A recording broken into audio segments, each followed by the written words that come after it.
Hello,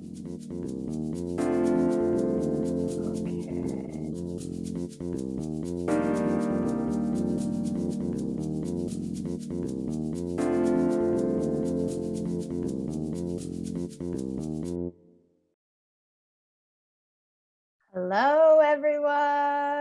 Are we ready? All right, I think it's time. I think it's like 6:50. We can wait a couple more seconds. But hello, everyone. Thanks for joining us. So here we go. Welcome to Mid-Career Conversations, Becoming a Working Parent, Father's Perspective with guest storyteller Brandon Hay. My name is Zeynep Güler-Tak, and I will be hosting tonight's conversation. So let's kick it. So as this event is virtual, when we're all kind of used to the virtual events now, we're not all gathered, but possibly we're not all gathered in the same space. So I do recognize that the following land acknowledgement might not be for the territory you are currently on. If this is the case, please take the responsibility to acknowledge the traditional territory you are on and the current treaty holders.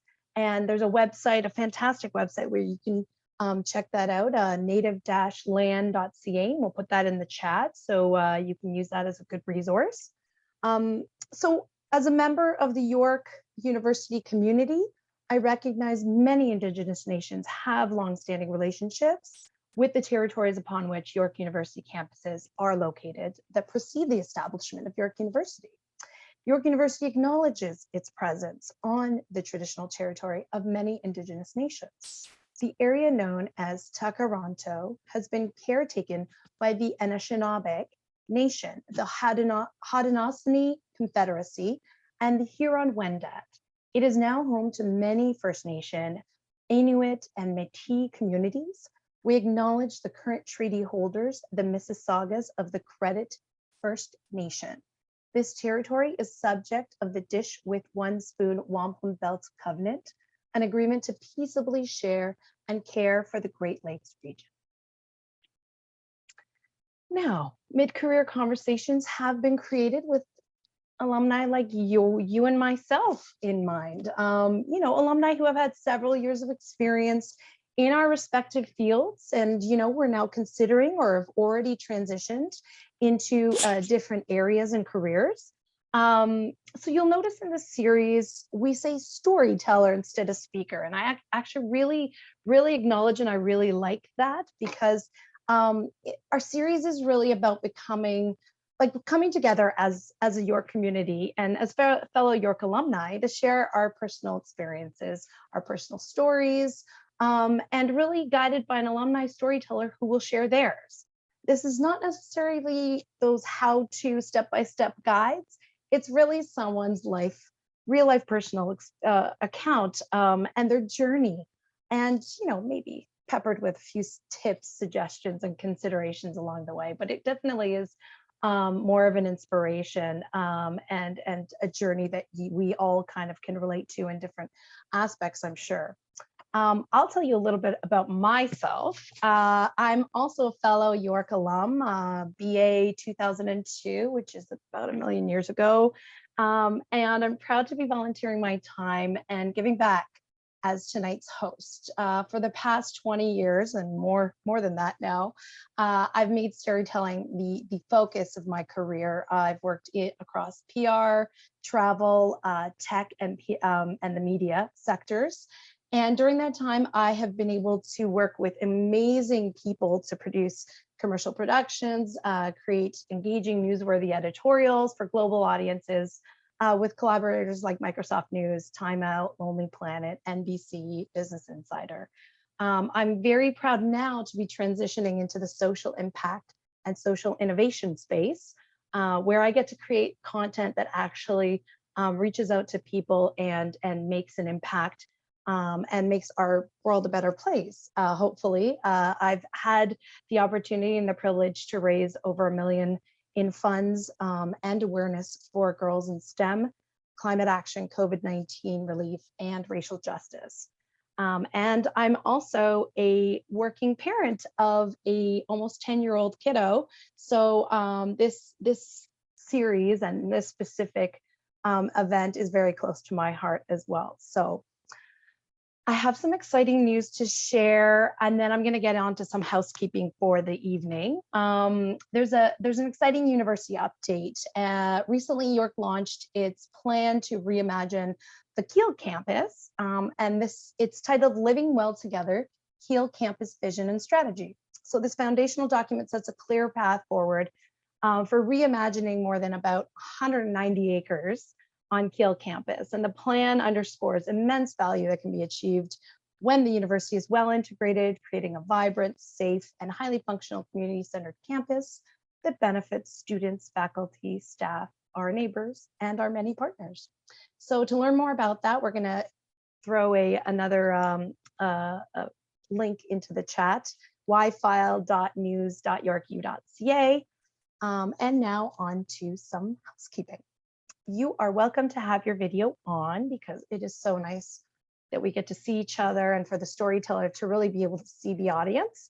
However, we are recording, so turn your video off if you prefer to not appear on the recording, and we totally understand that. As per Zoom meeting etiquette, we ask that you keep your audio off by clicking the mute button. If you are working parents like myself, the mute button is our best friend when things are chaos is happening around and behind us. So also, I did something on my screen here with my name. I included, it's a great networking tool in Zoom that you probably take with you after this event or you already know about, but it really helps myself, other guests and our storyteller to get to know you. So share your first name, last name, preferred pronouns, degree, and grad year. So mine is Zeynep Güler Tuck, she, her, BA 02. So you can do that by clicking the rename in the Zoom menu on your screen. So for our conversations, I will give you kind of a what should I expect? What can I expect from what's going to happen? Our storyteller will deliver a 15-minute talk, introduce himself, and then deliver that talk. And then we'll flip to a Q&A so that you can ask the questions, by using the chat function. And as always, we expect all comments to be relevant and respectful. So feel free to use the chat now just to get your fingers warmed up, and put in which city you're tuning in from for today's conversation. I'm tuning in from Toronto, but I used to be in Vancouver about a year ago. So that's a little tidbit about me. There you go. Then what we'll do is after the Q&A, we'll stop recording so that we can move into the networking portion of this evening, which is kind of the goods as well, right? We'll use breakout rooms to give us the chance to have more intimate conversations, get to know each other, share our personal aspirations and our stories with each other. And then when in the breakout rooms, if you choose, we encourage everyone to turn on their videos. It makes you feel like you're in the room with those people, and it makes them more intimate, and you really get more out of the experience if you possibly can. And then after our networking, we'll all return to the main room.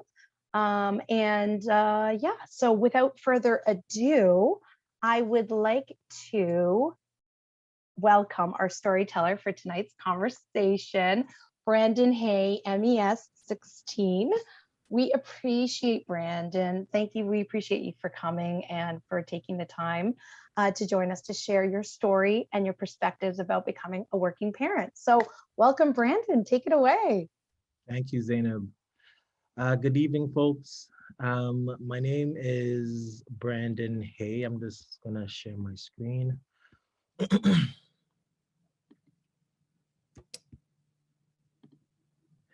Yeah, so this is helpful actually. Going to I was like, my nervousness was, so as this event came closer, I was noticing the nerves were sort of like popping, So I'm definitely going to be trying to catch my breath and just kind of ease in and just kind of talk to folks, and as Zainab was saying, just to share my experience as a Black father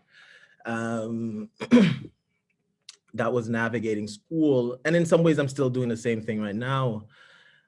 So my name is Brandon Hay, and I founded an organization in Toronto called the Black Daddies Club. And this year makes it our 15th year.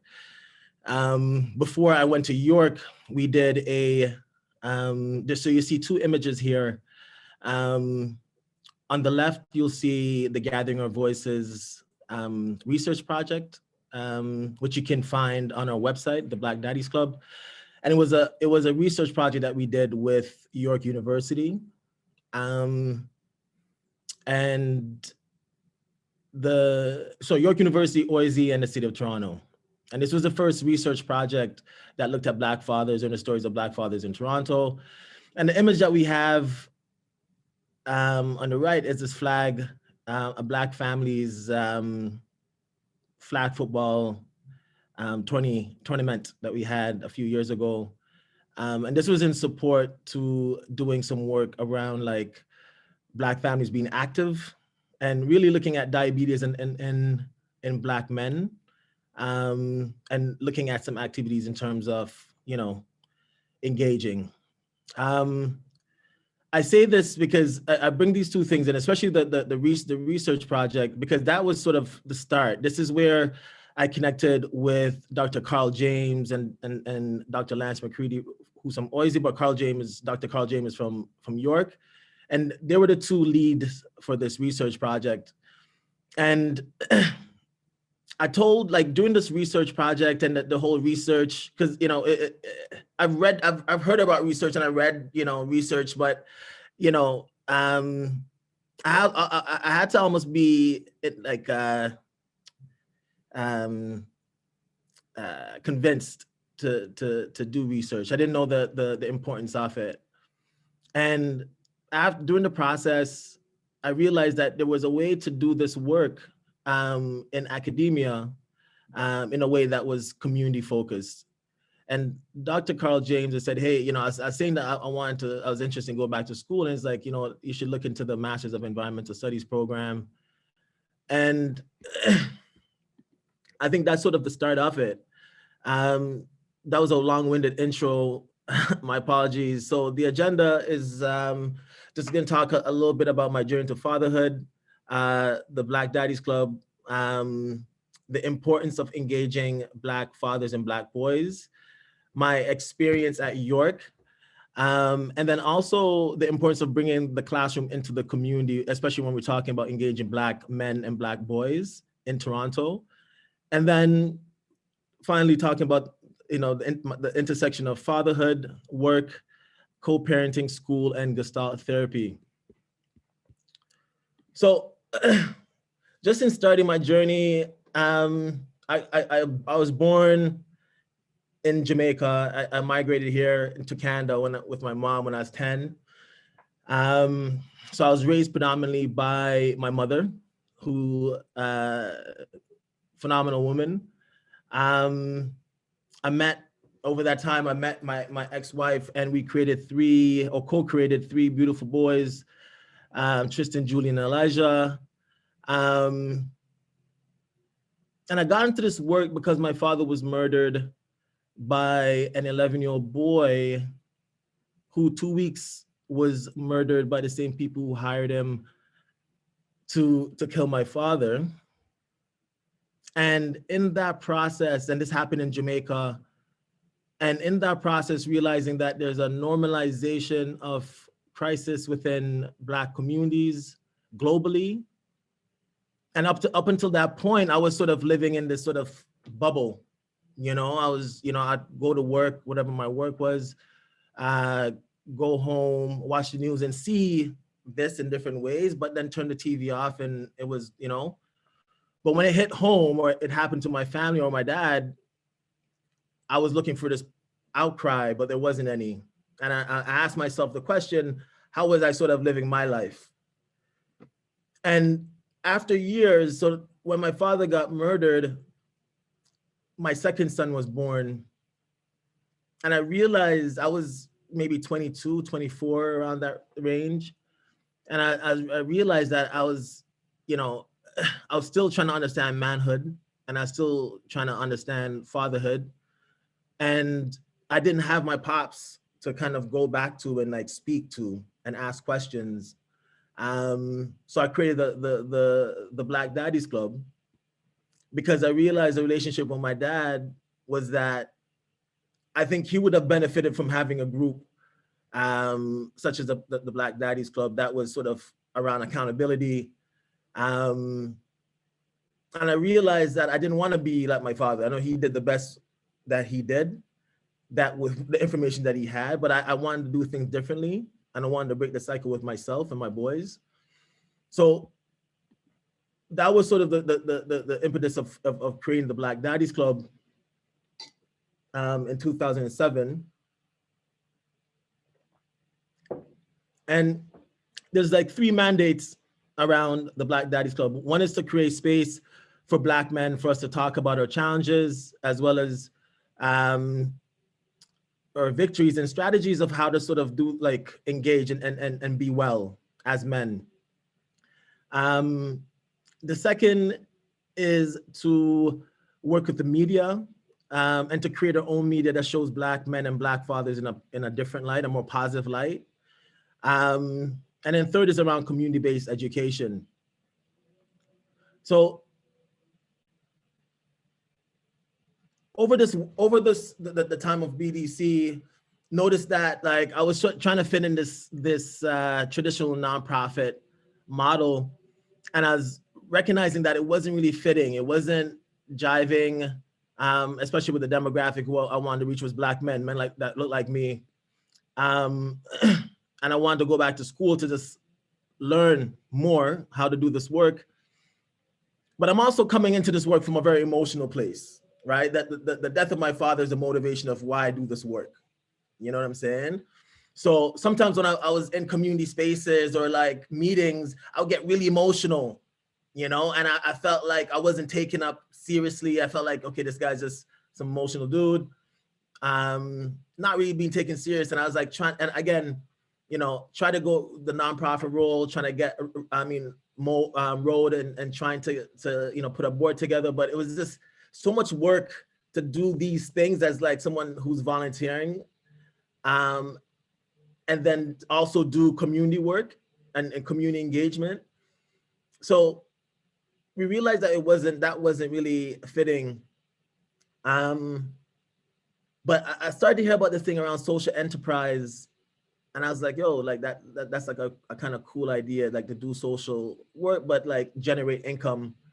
So I wanted to go back to school, especially again, as I said, being a part of the research project. And I also want to get letters behind my name, to be very frank, because I didn't feel like I was gonna get the respect or, you know, the work that I was doing if it wasn't going through the rigor of academia. That was a thought. So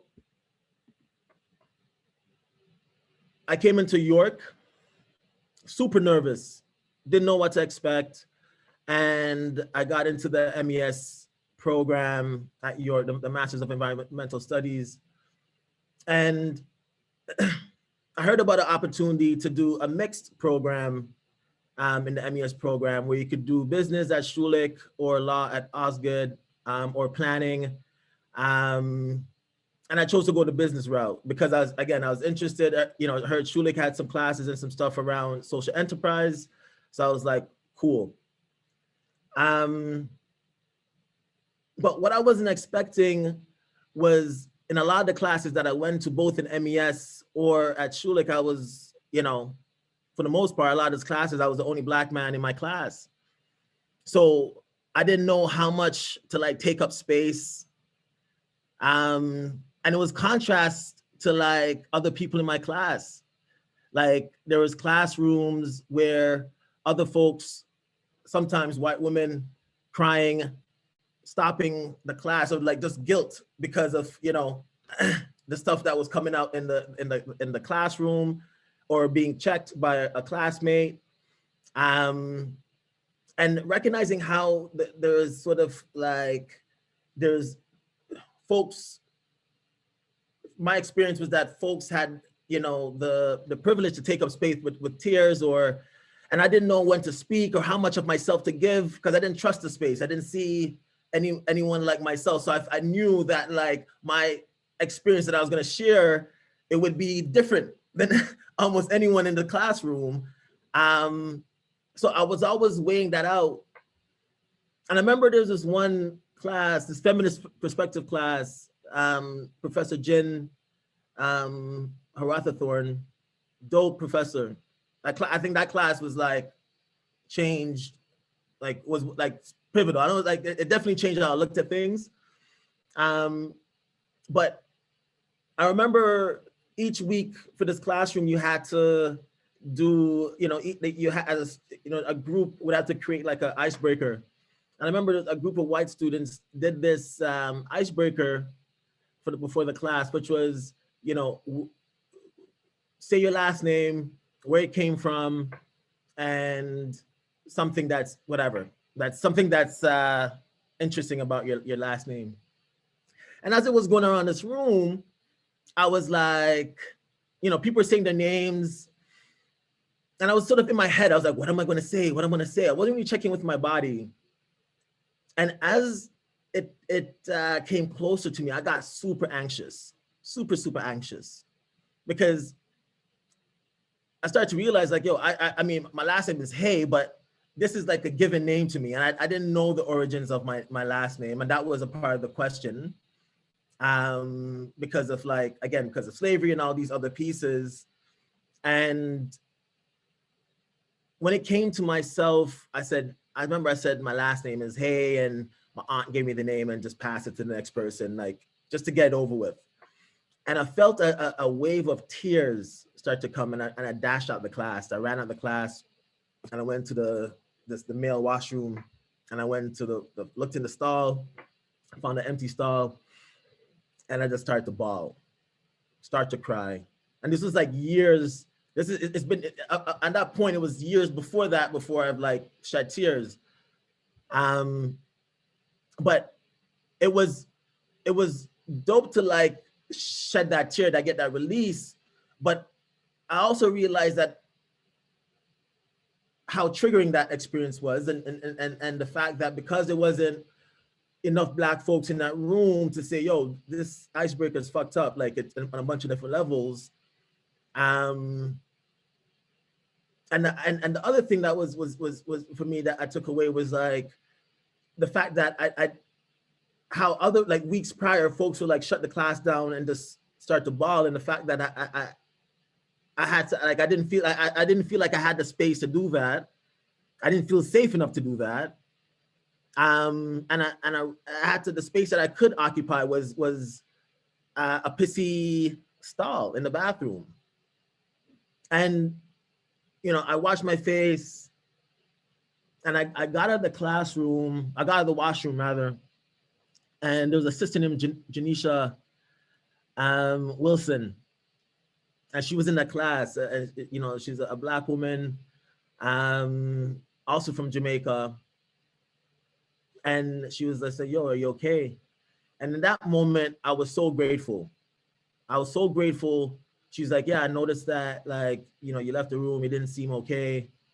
And I just want to make sure you're okay. And I felt, that was the first time I felt like welcome in university, or I felt like I had a place of like allies, you know what I'm saying? Or someone looking out for me.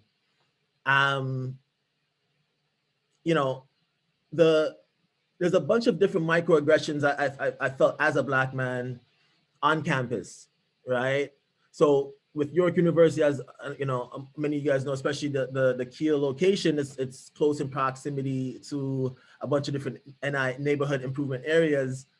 And the fact that whenever there's a robbery or something, that the description was always very vague, and sometimes focus on Black men, and just again, being a student, I was also a suspect in this weird way. So before, when I was at York, there wasn't the subway. So living in Scarborough, at the time, I would go to the GO bus, especially if it's like winter or whatever, and it's like, I'm closing down the library, so I'm catching the 11 o'clock bus. Walking towards the bus, or having nighttime classes was horrifying for myself. And the reason why it's horrifying was, you know, walking and, you know, in dark corridors. I also recognize that like there's a safety. Like I feel like I have to be not just thinking about my own safety, but also other folks' safety. So like I don't explain it. It's like I'm so hyper vigilant about my own self in the space. Um, so as an example of this, if I was walking towards my bus and I see maybe a woman walking, and this is at nighttime where it's dark, and I see a woman in front of me, I would take my keys out and shake it just so she knows that someone is coming behind. And as I'm walking behind her, I'll make sure I do like a U-turn, like not U-turn, but like a go around, you know, like, so again, this hypervigilancy around safety and making other folks safe because of like my Blackness. I'm also, you know, 6'1", over 250, you know what I'm saying? So it's like there is, and around this time when I was at York, you had Eric Garner, right? So coming home from a long class and seeing the TV and seeing Eric Garner being murdered on TV over a loose cigarette and dying with 6 white police officers around him, after just reading about in books, you know, talking about this in terms of like my research and seeing talk about racism, how Black masculinity is taken up, it was super triggering. And it was also sobering and reminding me why I'm doing this work. But the benefit of York, it gave me the ability to take my work with Black Daddies Club into the school with me. So my thesis for my master's was Black masculinity and love. And some of my friends laughed at me, you know what I'm saying? Like, and sometimes I felt silly, but I knew for me to get through York, or the only reason I'm going to do my post-secondary, it was to like go deeper into this work that I'm interested around Black men, around myself, wanted to understand myself more. You know what I'm saying?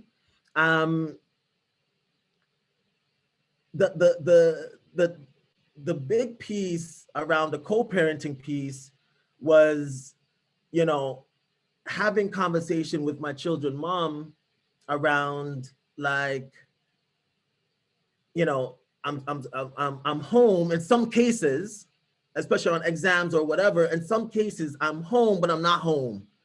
And what I mean by that, it's like, you know, if I'm in the office or whatever, like studying or doing the work, it's like, it's almost that like, hey, like I can help out with certain things, but it's almost I need to lock in. And sometimes that became a place of frustration because it's like, what do you mean you can't? Because, you know, the kids are going off. Like, I'm also tired. I'm also coming from work, like, you know? So there was this piece around like this negotiation. And obviously there was, you know, sometimes the work stopped. But for me, it was like each semester for the time that I was there, I had to find a different nook, a different place to do the work. Because sometimes some semesters I could do the work at home, and some days I'd have to go to school. You know what I'm saying? I think this idea around like, so going back to school also meant less income coming in. You know, I had to do side hustles and so forth, but majority of the weight was on my children's mother. And, you know, I think having someone who is you're able to partner with and support you in that process is super key. It was important for myself. I think this idea also of a village, and not to make it, you know, but a village is super important. And it could be, you know, immediate family, but it could also be with like chosen families that could support you as a parent, whether it's like child minding or like, you know, someone that comes over and cook, you know, because you're not able to do so. You know what I'm saying? I think there's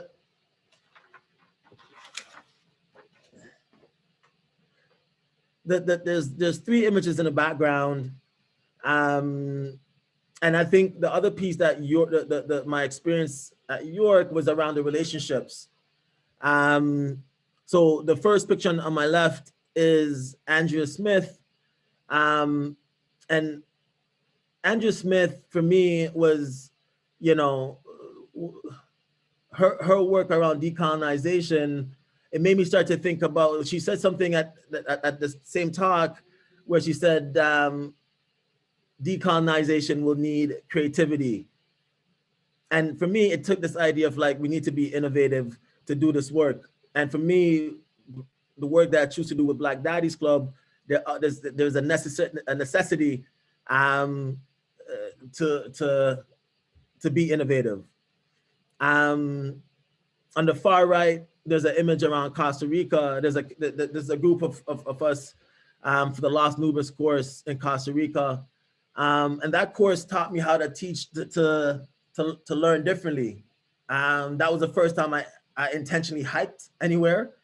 And when I got back, I introduced that to my children. I was like, yo, let's go hiking. Like there's a spot in Scarborough, Glen Rouge, and we started to go. And when I was in Costa Rica, I bought them some slingshots. And if for folks who don't know, like I grew up in Jamaica, so slingshots, you know, a slingshot is a slingshot where you know put a stone in with a piece of stick, but at a wide branch, and you pull it. So I was excited to like bring that, you know, that my childhood to them.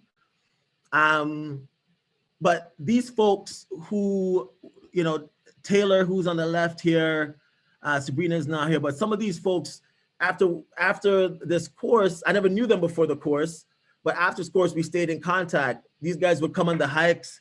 Some of these guys Taylor was doing his research on insects.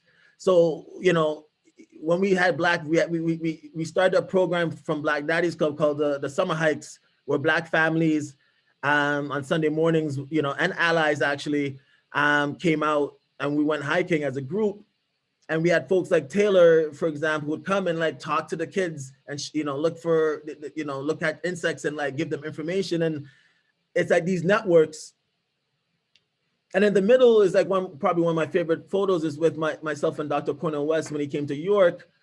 And at York, I was able to see folks like Bell Hooks and Bobby Seals and Cornel West and Andrew Smith. And these were folks who I read, like, you know, I read before even going to York while I was going to York. So here was this opportunity to like, you know, Bell Hooks is my idol. You know what I'm saying? Like Bell Hooks is the only person that talks about Black masculinity and love. So when she came, you know, she was like, you know, she was anti-Bell, you know what I'm saying? So this opportunity to like ask questions, like burning questions that you know, yes, it's for your work, but it's you really want to know, you had the opportunity to do so. I'm just looking at a time check. Brandon, I think there's a couple questions that people might have, and I was wondering if we could field the Q&A, but if you want to take a couple minutes to quickly wrap up, that would be cool. For sure. Yeah. So, the other thing that I noticed, as I mentioned, is that, again, there wasn't enough Black men. I wasn't seeing Black men in the university and in academia. But I knew on road, there was a bunch of brilliant Black men that I engage with daily, but I don't see them in those spaces. So in 2016, when York approached Black Daddies Club and asked myself would we be interested to create a course for the graduate planners program. This was Dr. Jennifer Foster, dope woman. I asked her like, yo, if I do this, am I able to make it open to, you know, to the Black community? And she said, sure. So with this course, we took it into, this course was called Planning in Toronto, Black Love Matters.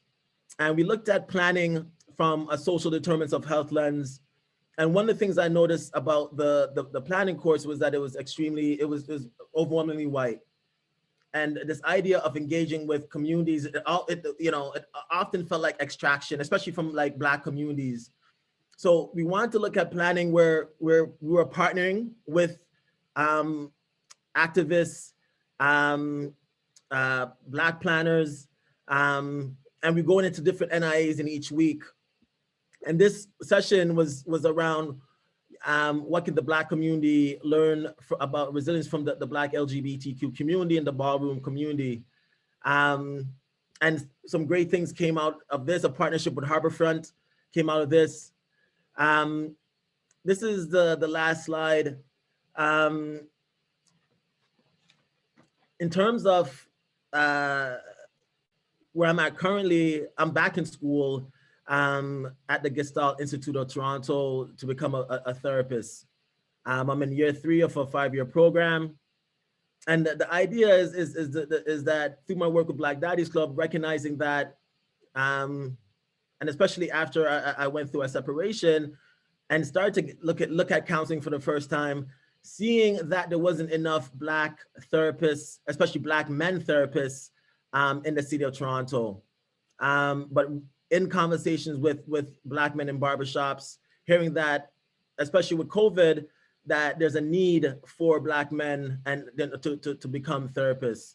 I'm currently working at the City of Toronto as a community development officer, and doing work around healing.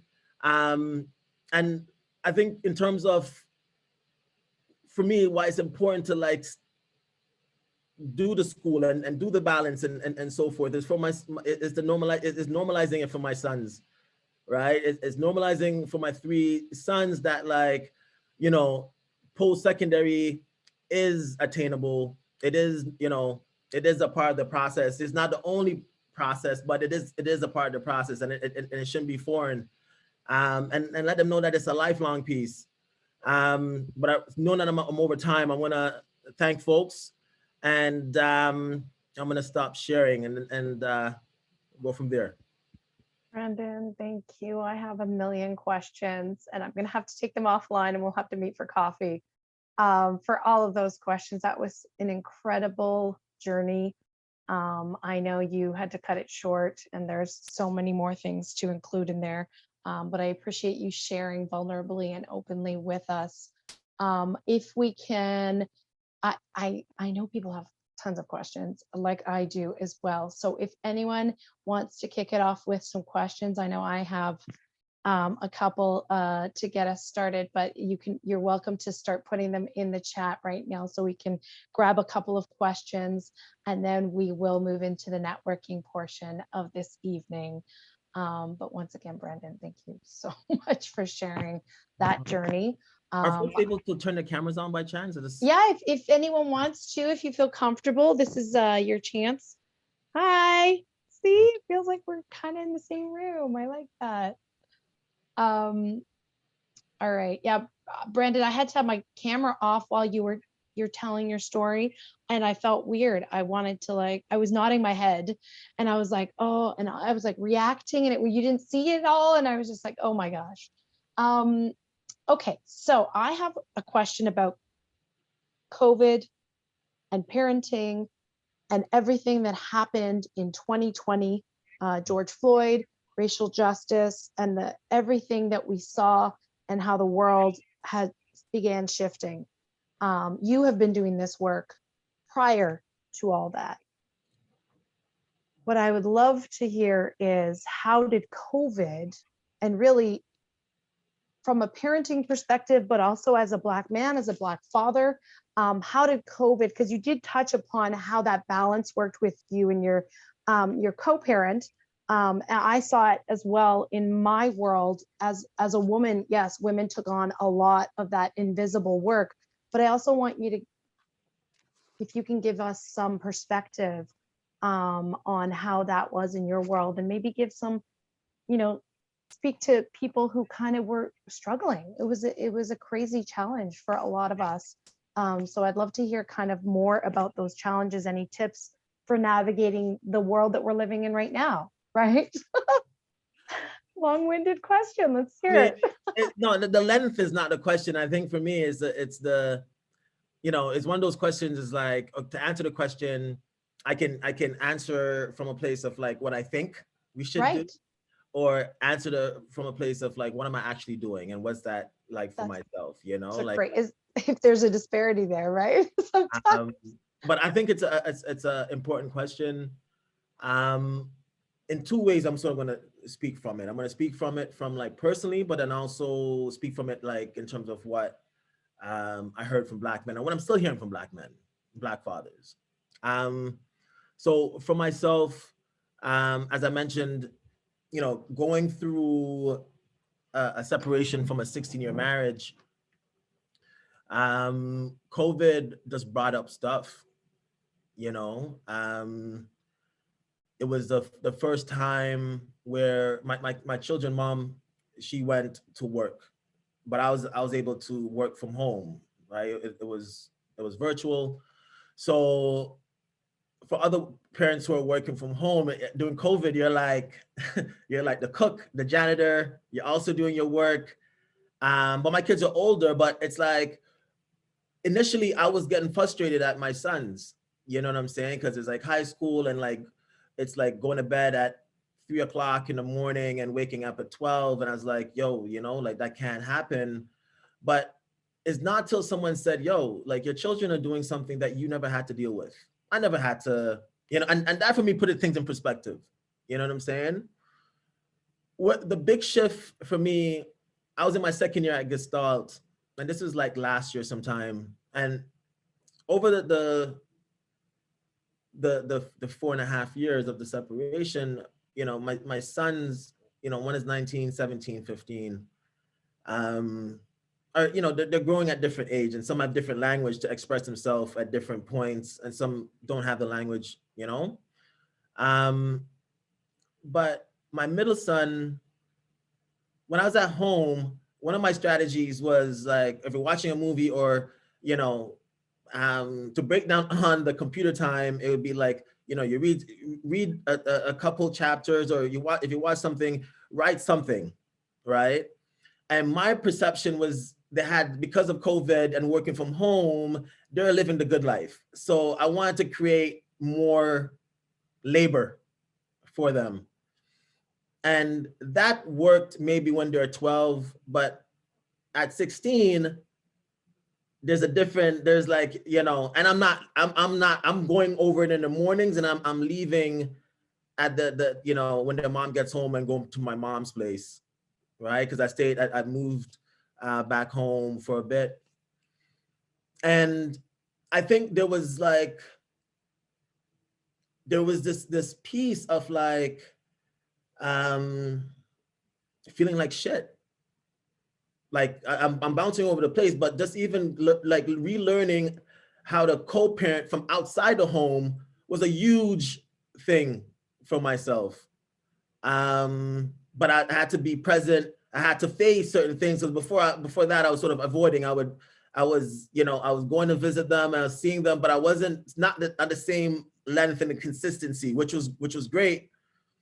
But there was a night where I told you know, my three boys to like, yo, like I want you, by Friday, we had this conversation on Monday. I'm like, by Friday, I want you guys to go and watch something and create and write a one pager. And then my son, Julian, my middle son, was like, why? You know, and I was like, giving him a response, and he's like, well, why? And then when his mom got home, he was like, I was in the basement, he was upstairs, and he was like, well, I don't feel like he should whatever. So I came upstairs, you know, huffing and puffing. I'm like, what you know, say it loud, you know what I'm saying? So he went upstairs in his room. So I followed him upstairs. I'm like, talk to me, what's going on? And up until this point, he hadn't said, you know, if he displayed anger, it was to his brothers. It was never, he wouldn't say anything to me. But then he just unleashed his anger. And he was, you know, I was hurt. I was embarrassed. And up until that point, I was in my head. I was me staying in his room or coming into his room. There was like this ego piece, this piece around like, again, fatherhood, how I learned it or how I saw it was that it meant power. And it felt that like I had to like dominate. And as I was checking in my body and I was just listening to him like vent, there was parts of me who was coming from that old that way that was taught, that was like, yo, this guy's disrespecting me. I got to show him who, like, you know, I couldn't talk to my dad like this. And then there was the other part of me that was like, yo, I want to hug this guy. I want to hug this guy because like, hey, like this is the first time he's talking. And even though it's whatever, like it's like it was beautiful for me. In that moment, my knees buckled as my son was talking to me. My knees buckled. And he was yelling, yo, get out of my room.